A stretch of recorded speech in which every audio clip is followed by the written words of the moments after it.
ஒரு விரல்.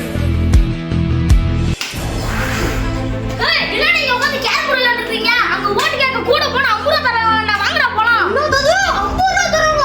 டேய் போடா போலாம். ஏய் உட்காருங்கடா. ஏன்டா உட்கார சொல்றா? ஓடி கேக்க கூட போனா 50 ரூபா தரேங்கடா. அட போய் வாங்கிட்டு வந்துறலாம். இந்த 50 ரூபாய்க்கு அவசரம் மக்களை ஏமாத்தி வீடு வீடா போய் பிச்சை அடிக்கிறீங்களாடா?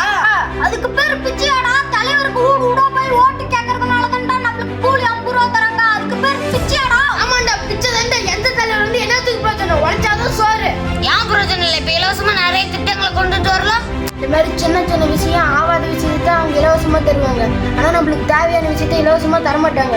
ஏன் தெரியுமா? தந்ததான் நம்ம நல்லா இருந்துருவோங்க. அதனால தரமாட்டாங்க. அப்ப நமக்கு தேவையான இலவசமா தர எந்த தலைவர் இல்லையா? இப்போதைக்கு எந்த தலைவரும் இல்ல.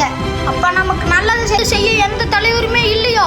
இந்த ஒயின் ஷாப்லாம் அழிக்கவே முடியாதோ? ஒயின் ஷாப் அழிக்கவும் முடியும், ஒரு நல்ல தலைவரை உருவாக்கவும் முடியும், நம்ம நாட்டை நல்ல நிலைமைக்கு கொண்டு வரவும் முடியும். எப்படி எப்படி எப்படி?